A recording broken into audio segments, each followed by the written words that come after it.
When did you first meet Marc, and what were your first impressions of him? Cliff Richard introduced us to each other. When was that? Can you remember? It was Cliff's birthday in '75. I was 24, so I suppose Cliff was about, I don't really know, 35. And it was Cliff's birthday, and he had dinner in the basement of Keats's restaurant in the King's Road, New King's Road in Chelsea. I don't know if it's still there now, Keats's. It ran for many, many years, very trendy. There was dinner for about 30, including some EMI staff. And he introduced me to Marc Bolan that night. And we started talking, and I loved him immediately. I was a fan. It was very hard for me, because Cliff's very ordinary. Cliff is he's extraordinary considering what he's done. Obviously, he's a very special man, Cliff Richard.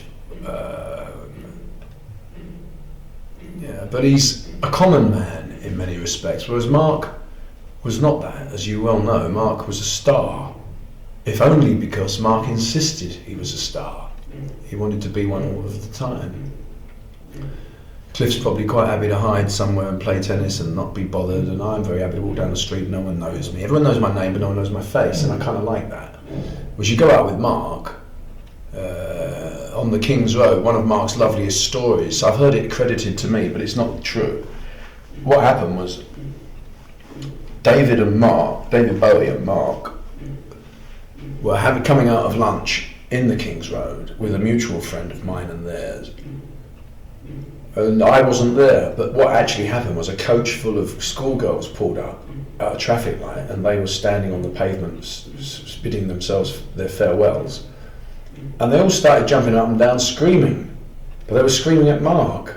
And his favourite story of always to me was, they didn't fucking recognise David. Oh man, they were jumping and they go, Marc. They didn't recognise David. And he was so proud of that. Whereas if I'd been there, they wouldn't have they may have recognised me then, but if they hadn't, I'd have been really happy, to be anonymous, to know that I could just sell records and live a life, be a star when the spotlight hits me. But Marc needed it all of the time. He needed it as fuel. A lot of us don't know. One of my best friends is Rod Stewart, and Rod's very capable of a Saturday of walking down Thaden Boys High Street for a pint with 3 days' growth and a woolly cap on his head. And no one knows him, no one bothers him. Marc wanted to be bothered, like Elizabeth Taylor and Michael Jackson, that kind of star. And my first impression, going around the houses, getting to it, was of this magnetic, beautiful person, beautiful to look at. Jolly good company. I loved him immediately. He was pissed. We were drinking brandy, obviously. Dinner was, halfway through when we shook hands. He was lovely to meet. Oh man, that Judy team, man, God, I love that. Who's that Mr. Soft, man? Yeah, well, it was really cool, man. Ooh, And he talked about that, and things like that. It meant a lot to me. We were on the same label. Not Regal Zonophone, but EMI by then, Was there any rivalry between yourself and Marc? It's certainly been well documented that Marc seemed to be a rival with David Bowie. David wasn't on EMI. They weren't on EMI, but they were friends together early on. They were early. Yeah, God knows. David admired Marc, but I can't speak for him. What the hell? They were very close friends. I'm not going to speak for either of them. David knew Marc a lot better than I, a lot longer than I did. I can't say better, but he knew him a lot longer than I did. But I was with Marc an awful lot during that 2 years that I knew him. It felt like a lifetime. It's unbelievable that we only met 2 years before his death. It's astonishing to me. 2.5, I don't know. I probably met him in March and he died in September. 2.5 years, I can't say. But I was due to go on that show. I was booked to go on the show. He wanted to sing Best Years of Our Lives with me. I was in Los Angeles when he died. I flew back the next morning, cancelled everything. I just stopped, fly back via Boston. It's the only way I could get home. Fucking amazing world it is. The man who was with me, he was my assistant and stayed with me for 2 months in LA, is due to walk through the doors here at any minute now, any second now, and he hasn't worked for me for 15 years. But he's working for me tonight and tomorrow because my assistant has gone sick, he's ill, he's got a cold.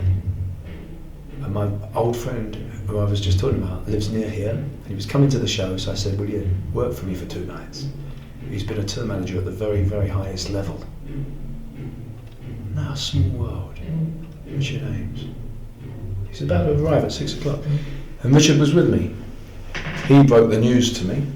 He booked the air tickets. And we spent 3 hours on Boston Airport trying to get our connection to Heathrow. He drove me to the funeral. Isn't that weird?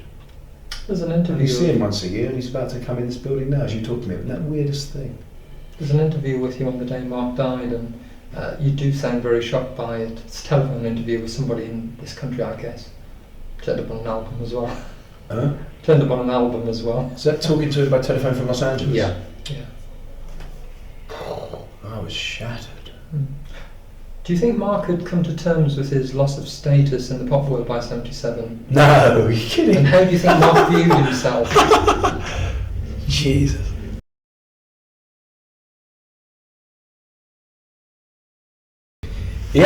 He said things that I would never dream of saying.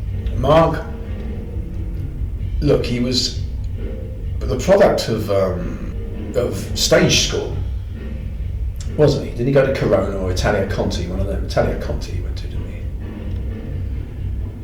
he? He was the product of stage school. And Jewish.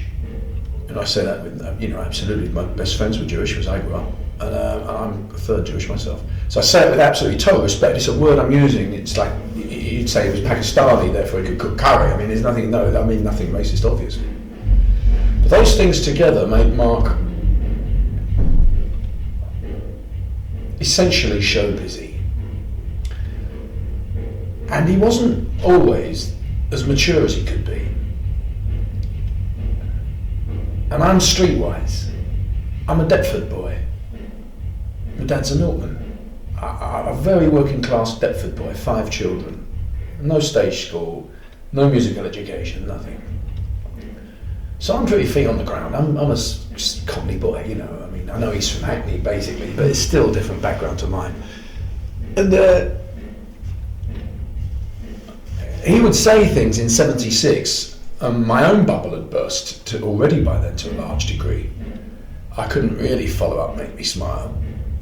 And he would say things like, this is our year, Harley. New Year's Eve, we'd be together, or soon after New Year on 76. This is our year, Harley. This is going to be the big year again. And then he did it again in 77. This is our year. You and me, this is the year. We're going to come back. This is it now. It's my year. I feel like it's my year. Well, I would never dream of saying that to him. I mean, it's such a grossly embarrassing thing to say, because you look and go, oh yeah, but what if it's not? Oh fuck. So I never say things like that to people. It's crap. You keep it to yourself and pray to God that it'll be your year one day again. What goes around comes around, and it's all in the fates, as it were. So platitude upon platitude. But no, he didn't come to terms with his bubble having burst or his fame having diminished. And why should he? The minute you come to terms with it, i.e. accepted it, then it's bye-bye ambition. Bye-bye reinstatement. No. He was a man that was touched. I mean, I know genius when I see it, and he wasn't a genius, so I don't use these words lightly, but he was definitely touched by a powerful hand, a mighty hand. There's absolutely no doubt at all.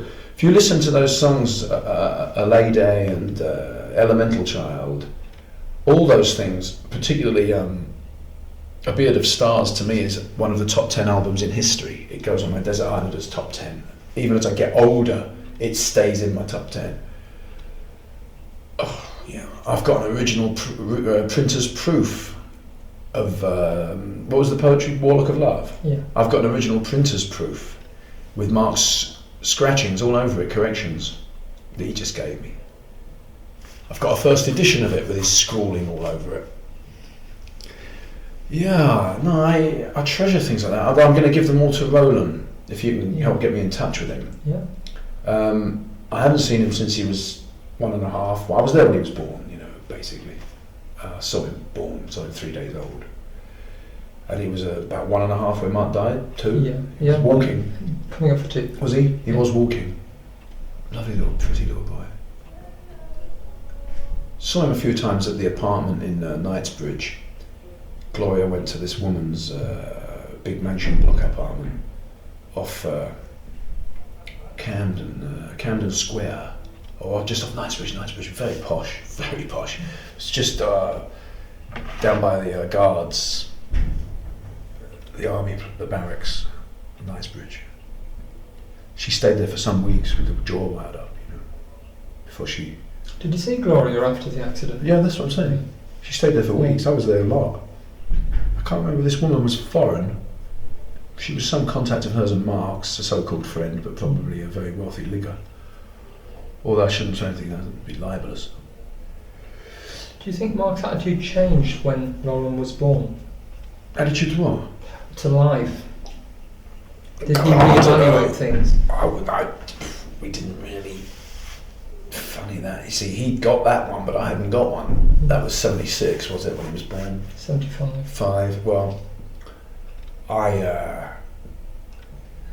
my first one was born in 82, so he was 7 years ahead of me with Roland, and I didn't understand it. I wouldn't be talking mumsy stuff. Today I'd be quite different. I don't think he changed. I was still drinking bottles of brandy until 3 or 4 in the morning with him. Certainly on the outside there seemed to be maturity after Roland was born. And he seemed very proud of Roland. Yeah, of course he was. I've got to say again, I was too young to take any notice. I was, when he died I was only 26. So I knew him when I was 24, 25, late 24 years old. I was still living a complete life of complete mayhem. I was single, I was shagging all over the place, night clubbing, and doing a lot of cocaine and a lot of cognac. And I wasn't taking very seriously, to be honest. I'm entirely different now, but he was 7 or 8 years older than me, Mark. How old would he be now? 52? No. I'm 50. No, sorry, 50... Was he born 45? 53. Coming up to 54 this year. 53? 47. Oh, 4 years older than me. Okay. Well, he's 4 years older and he had a kid 7 years before me. I wasn't taking much notice of him. Gloria went away a lot, She went to LA a lot in 77. The night when of she the was here, accident, Richard was here all the time. Do you know about Richard? That he died recently? What? Died recently, about a month ago. So Gloria, did she come back for anything, a funeral? No, apparently she's flown back to America.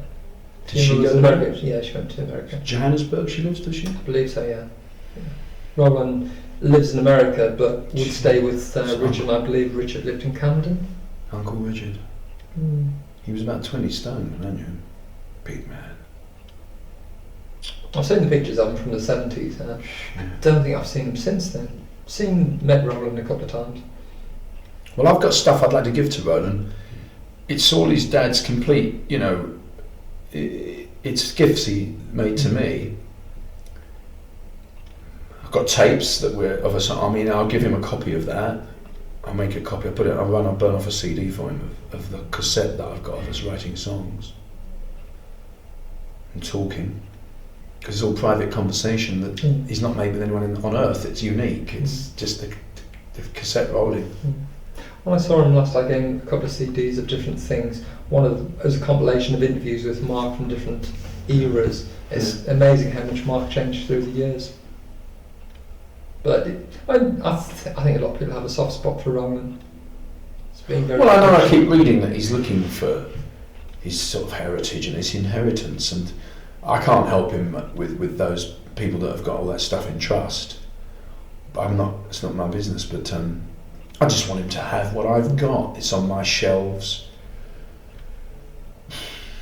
no good to me. I mean, I treasure them, but I'm not that sentimental. I'd rather he would treasure them more than me, and therefore I think they're his. I was with Mick Ronson's boy the other night. Nick, 19 years old, Mick Ronson's son. Beautiful looking boy. Came to see me play in St Albans and was brought back to be introduced. His dad, I was very close to Mick. And I said, I've got so much Polaroids and little bits and pieces of your dad. And I said, I'm going to collect them up when the tour's all over, and they're yours. They're funny and two of them. Right. Did Mark consider the Dandy tour to be a success? And were you surprised? Was that with Herbie and... yeah, the tour in March '77. It was Herbie Flowers on bass. Tony Newman drums, Dino Dines. Tony. Fucking Planet Tharg. God almighty. He's one of the maddest musicians I've ever met in my life. Bless him. Loved him, but crackers. Sounds Incorporated. Do you think Mark considered that tour to be a success? It certainly had critical acclaim, but tickets didn't sell that many. One of the biggest disappointments of my life is always going to be... I went up to Birmingham Odeon, or Hippodrome, whichever it was. Odeon. Was it opening night, I think, of that tour, but you might have to correct me. Newcastle, the opening night. What? It was Newcastle, the opening night, 10th of March. You don't know when Birmingham... It was mid-tour. I went up with my assistant, which might be Richard, who's coming here, and I asked you to sing with him. Dandy in the Underworld, which I'd done on record, obviously, and I bottled it. I was in the wings, and I wouldn't go on. And he came out into the wings during sort of someone else's solo. I said, "You ain't coming on, Harley." And I said, "Oh, look, I'm not ready, I can't." It was just fear. It's entirely different now. I mean, I'm grown up and I sing for anyone and everyone these days, you know, if they're very close to me. But I hadn't got I wasn't ready. Something stopped me. And that was sad. I do wish I'd gone on the stage. Were you surprised that he toured with the Damned? Oh, they were opening for him? Yeah. Yeah, no, why should I be surprised? They were trendy, hip. He was always on the lookout for a bit of kudos. You know. All the previous tours he toured with much lesser people, whereas the Damned were an upcoming band. They needed the tour though, didn't they? They wouldn't have been paid much. Yeah. Someone put them on it. I don't know. He would have said, yeah, if they put a few bums on seats, but they didn't put many on, did they? No. Well, I mean, financially it wasn't a success because it didn't sell. But that was still in the days when bands were being ripped off. His fees at the time would have been such that he couldn't have made a profit, whereas today we do well now. But all those theatres that you play that I go to on this tour have got huge lighting rigs in them. It cost a fortune in the 70s to tour. It doesn't cost that now. And the fees have gone up because they realised people should actually pay proper money for a ticket. In 77 at Newcastle City Hall you probably paid £1.25p. Yeah. Eh? Yeah, I think that's about right. Right, well today it'd be $17.50. Yeah. Well, the cost of living hasn't gone up that many times, that much.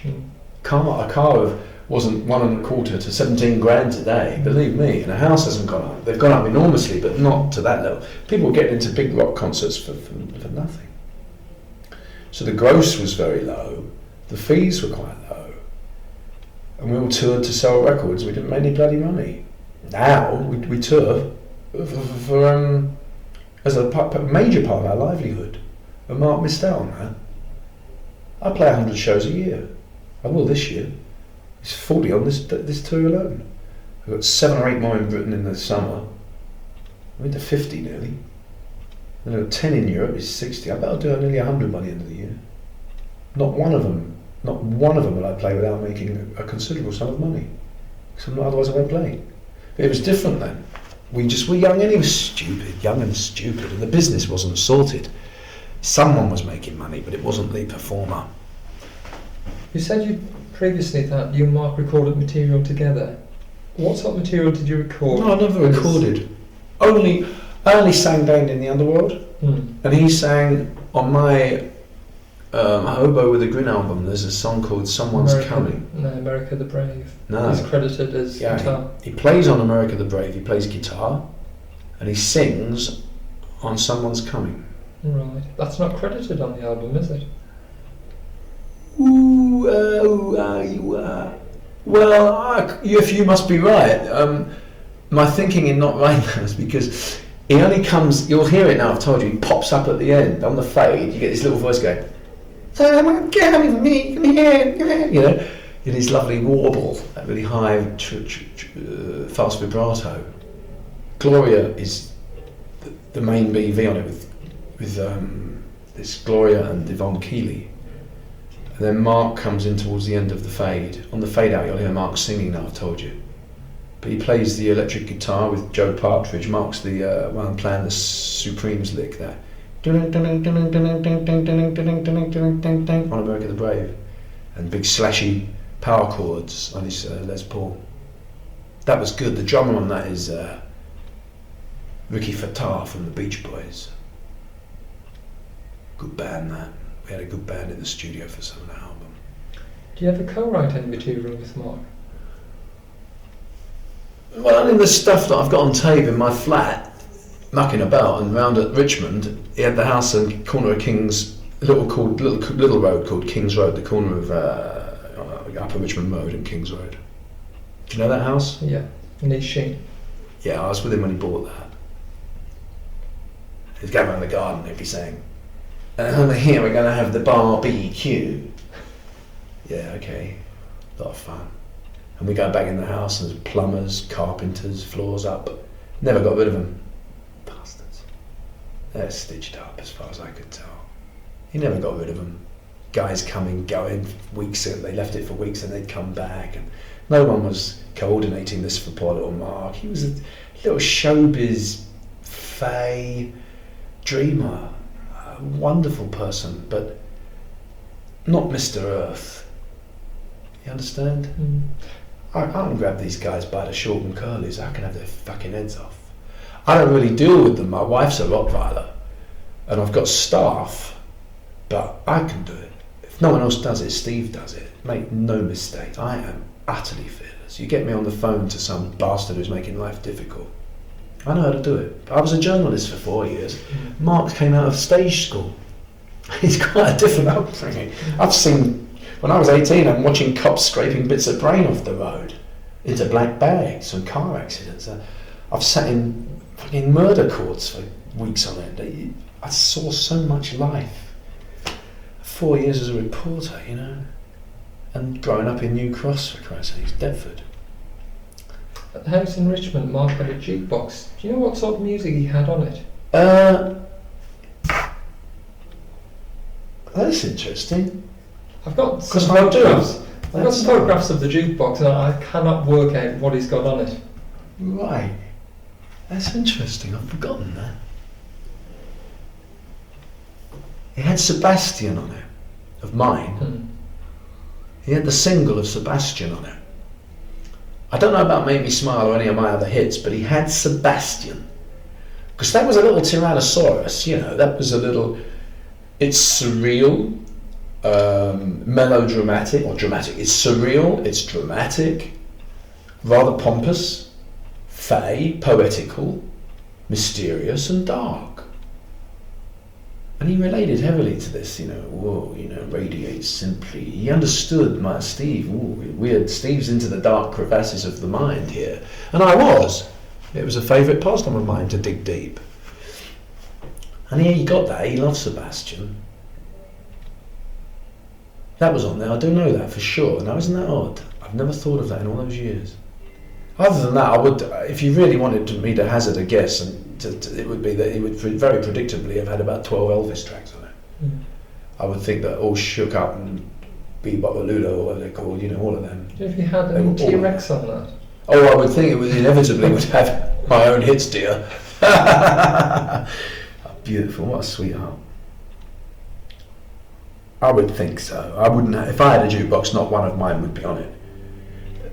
But then, you know, walk into his house, the walls were lined with gold and silver discs. You walk into mine and they're piled under spare beds, up against old wardrobes. You know, I haven't got one thing on a wall. basically, I don't want strangers to come to my. Not many do, but if the electric man comes to read the meter, I don't want him to know who really lives there.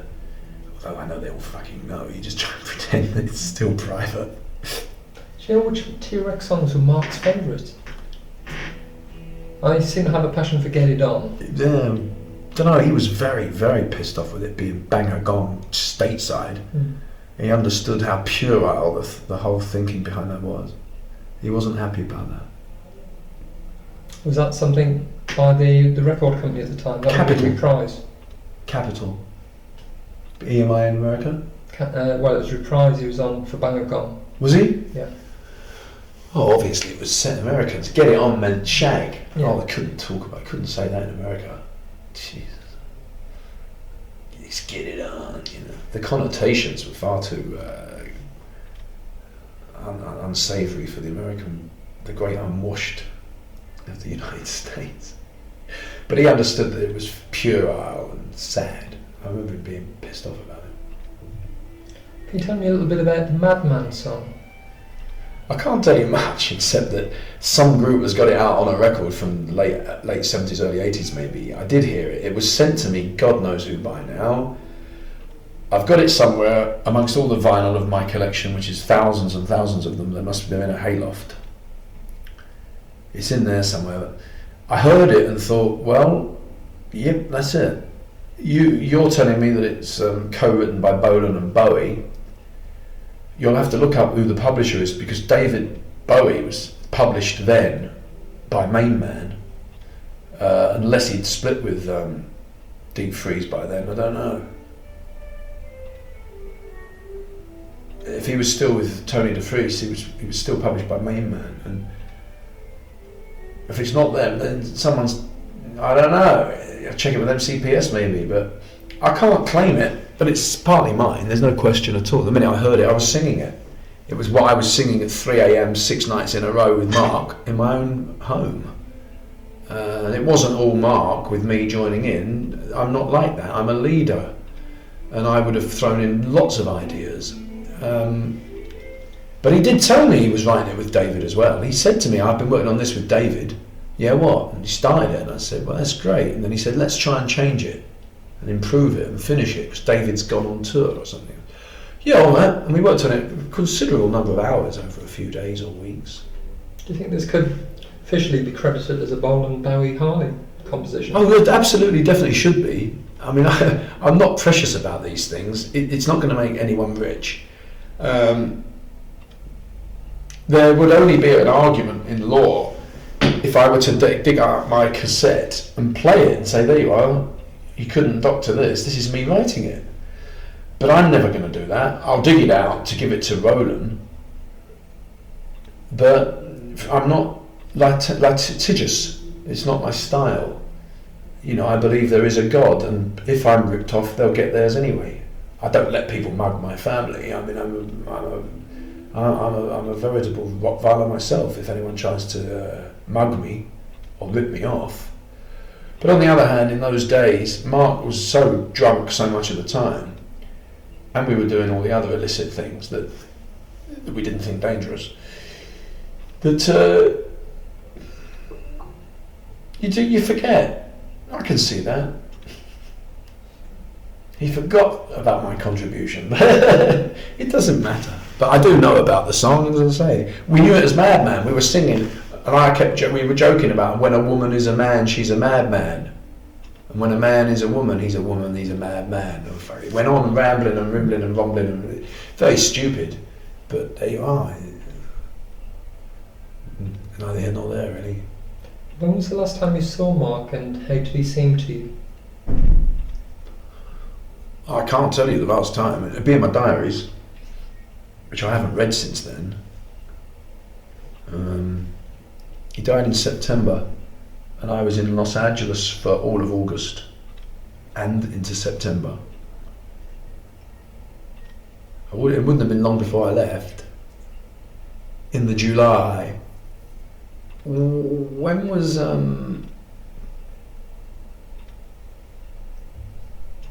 July 77?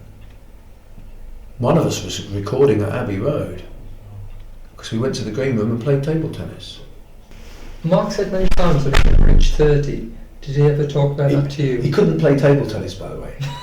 He was completely cack-handed. Doesn't surprise me somehow.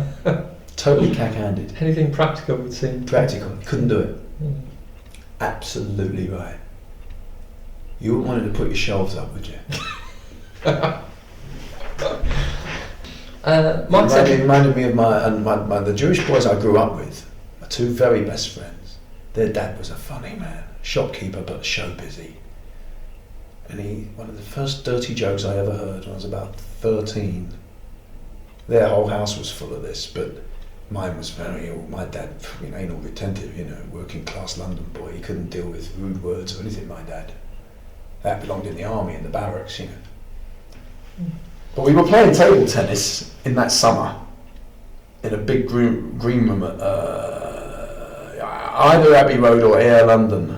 London, he was recording in September, certainly, because Gloria requested that the tapes that they were recording at the time be taken away from our studio just so that they didn't go missing. And she instructed somebody I think on the staff at Air to take the tapes away. So they just surfaced recently. I've just been reading about it. Yeah. Woman's found them. Yeah. I think she lives in Western Superman. Yeah, fantastic. Yeah. Rona was very excited. I did read all that. Yeah. Well, I was up there when we couldn't play table. It was fucking hopeless. It was useless. Mark said many times that he'd never reached 30. Did he ever talk about that to you? No, couldn't mean that. Bloody nonsense. He wasn't psychic. He didn't have a death wish. He loved life. His baby was only 2.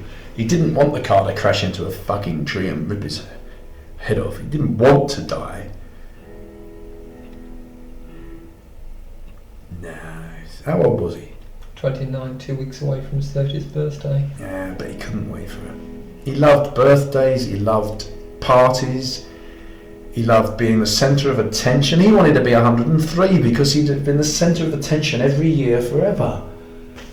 Joking, he was showbiz through and through, bless him. I adored him. These are not criticisms. He was different to me. He drew me like a moth to a flame. We had just this great soft spot for each other. Remember, we were both poets with a small p. Neither of us was T.S. Eliot, but we had both of us just words, and we had a lot going for us, a lot of common ground.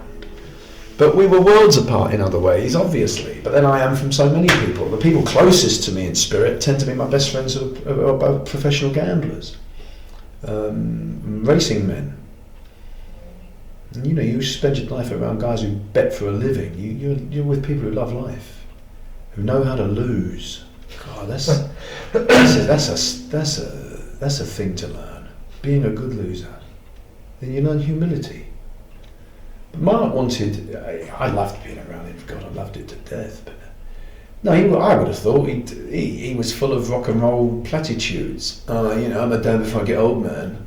Mark, no, you don't. Save it for the press, Just before I left for Los Angeles to record, and that's end of that summer, Dandy was out, the album was out, Dandy in the Underworld, wasn't it? Was that about that summer? March 77. It was released during the Dandy tour. Had a couple of singles out from it, didn't they? Dandy in the Underworld and I Love to Boogie had been a hit in 76, but that was on the album. But he loved to say, I'll be with him, and he'd go, mine did 15,000 today. No, it didn't. Oh, it didn't? I'm on the same label as you. I don't know how many yours fucking sold. Mine did 3,246 and yours did 1,700. I mean, I didn't do that because he was too lovely to humiliate. I wouldn't do that. Forgive me for I shouldn't come across like that because that's not true. It's not. I do have a great sense of irony, which sometimes doesn't come across well in interview. The reality, to be serious, is that I did say to him on occasions, no, it fucking didn't. If you want to be friends with me, stop this bullshit. But it was like talking to a child, and he didn't mind. He laughed. He go, "Oh, you're too serious, Harley. Too serious, Harley." And I'd say, "I'm not serious. I just want to just have the truth." you think I said there's nothing wrong with the truth, man. Selling 3,000 is good. It doesn't have to be 15,000. It's good. It's all right. Be proud, you know. Do you think Mark lived in a fantasy world? Is the Pope a Catholic? Yeah. Bloody hell. The peanuts come in shells. What do I tell you? You know, yeah, it's wonderful. God almighty, if you brought him, I only brought him down to earth sometimes when we were drunk, and I shouldn't have done it. Just more. Yeah, he was out there on Cloud 9, he was out there with the fairies, wasn't he? But it was lovely, absolutely lovely. I know that my wife Dorothy, I met in 1979. I know that she, for instance, would, like so many women, and she's not at all Earth Mother. She's quite glamorous, but she's very real. Glaswegian, feet on ground, Taurus, earthy, but not Earth Mother. For instance, she would have absolutely adored him. She'd have loved his company. We're surrounded by bullshitters. She's learned to spot them a mile away because I've taught her. The antenna come up and go, bing, bullshit. They're all around you, even at this stage of my career, they're still all around me. Yeah. But he wasn't like that. His fantasies were just that. And it was lovely to behold and to be part of. You know, it was all right. A lot of people who didn't meet him that I know now would have loved him, people who are close to me. And I would have protected him. I did then. We'd go nightclub and be at Legends, we spent a lot of time at, and Monkberry's. They were the clubs to go to. Legends had just opened, but Monkberry's was very, very exclusive. Monkberry's was a basement in back at Marble Arch somewhere. I've forgotten now. But that was quite exclusive. We spent a lot of time in Monkberry's. A lot of showbiz people got it, actor types, lovies. He liked all that. What is your favourite Marc Bolan song and why? Oh, a song, Elemental Child, from A Beard of Stars. It's my favourite Mark Tyrannosaur T-Rex record. I saw him do it live 3 times. I saw him in 69, 70, 71 with the conga player of the time. Steve took There the were Mickey 2 of Finn. them. Yeah. I saw him with Mickey Finn, but I'd seen him with Peregrine Took as well. When he sat cross-legged on the floor with the guitar, Mark. Greyhound, Croydon. Do you know that one? No, there's Yeah, the Fairfield Hall at Croydon. That's a They big played one. that later on. Yeah, this was the Greyhound as a pub. But a big 60s building, and upstairs is a really big room. It's not a pub gig, it was a real venue. I played it with Cockney Rebel in the early days. But I saw him there as a punter. I was there in my fur coat sitting on the floor. But that Elemental Child, on A Beard of Stars, he discovered for some reason, I don't know where it came from, but what on earth made him pick up a Les Paul Gibson? What made it happen? I don't know. It seemed to be his favourite guitar. He used Yeah, a a few. Stratocaster on Tyrannosaurus Rex, but then a Les Paul in mainly... This is a Les Paul on T-Rex. Beard of Yeah. Stars, which was Tyrannosaurus. This is definitely a Les Paul. I know the two very well. I need complete band. Mayhem. Elemental Child. Do you know it? Oh yeah. Oh, way out there. What did you think of Mark's guitar style out of interest? Is Mark's guitar? Guitar style? He's very self-taught. I don't know if he'd have got in a group, you know. I don't know if he'd got in a serious group as the lead player. I always thought that, and yet I do see some videos, the occasional thing on VH1 or something, and I often think, Christ, he really could play. He definitely had a good acoustic style. I don't know if he was into all the tunings. I know a lot of open tunings I use in acoustic shows, but I don't think he'd used them at that time. I think he would have learnt like I did. He'd have developed as a player. He wasn't Eric Clapton. He wasn't Santana. He wasn't John McLaughlin. he wasn't. I don't think he could play a scale. I wouldn't swear to it. I mean, you can print that and someone might say Steve Harley's full of shit, and I'd be really sorry. So be careful. I mean, I'm trying to be careful and honest with you. That's fair. I think that his style was such that he probably couldn't play scales because he reminds me a lot of myself. He would have used it like me as a weapon, a means to an end to get what he wanted. It's like you held it up to mug the post office. You know, it's his weapon. It's how you write your songs, and you employ other people to play with you. You know, although he was too proud to do that. He didn't employ guitar players, did he? As a guitarist, it won't go on the CD anyway, but as a guitarist, my personal opinion is I thought he was a genius. But I thought he was a genius for T-Rex. And when you think there are other maybe better guitarists, you had Jim Cregan in Cockney Rebel, who's a great guitarist, saw him live 3 times in the 70s. He was a great guitarist, went on to be in the Rod Stewart band. But with Mark, I think he's the only person who could have been in T-Rex and played that sort of guitar. Yeah. I think if he imported another guitarist, somebody else would have imposed their sound on T-Rex. He wouldn't have, absolutely. He was T-Rex, of course. Yeah.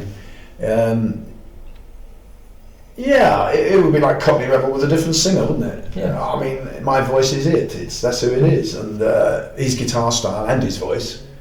Oh no one can play a better boogie than Mark, and that's what he wrote, and that's how, you know. But earlier stuff he could play too. That was what I was talking about. He's playing on Tyrannosaurus. His acoustic guitar playing. I just don't imagine he was very. I don't think he'd had.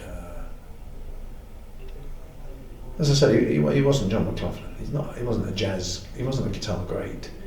Genius, a very small G, possibly, in that he was touched. I've agreed. I said it myself. He was touched by a mighty hand. No doubt at all. Very special talent. But he was in awe of John Lennon, Bob Dylan. He didn't really talk much. He was into all that fey, prissy stuff, you know. Who's that? Gurdjieff, is it? Eastern philosopher. He'd understood. Yeah, he'd read a little bits and pieces of that. Okay, fair enough for that. Obviously, I let that down. Gave me his collection, his complete collection, the complete works of Shakespeare. I still refer to. I still use as my main collection, my main volume of the complete works. It was in his toilet. It was in the toilet in Richmond. I kept coming every time we were writing songs around there. I kept bringing it back because I never saw Gloria there hardly. She was in LA quite a lot with the Commodores. She was producing them, wasn't she? She was with Gonzalez at the time. She was producing someone in LA. I thought it was the Commodores. I think it was actually.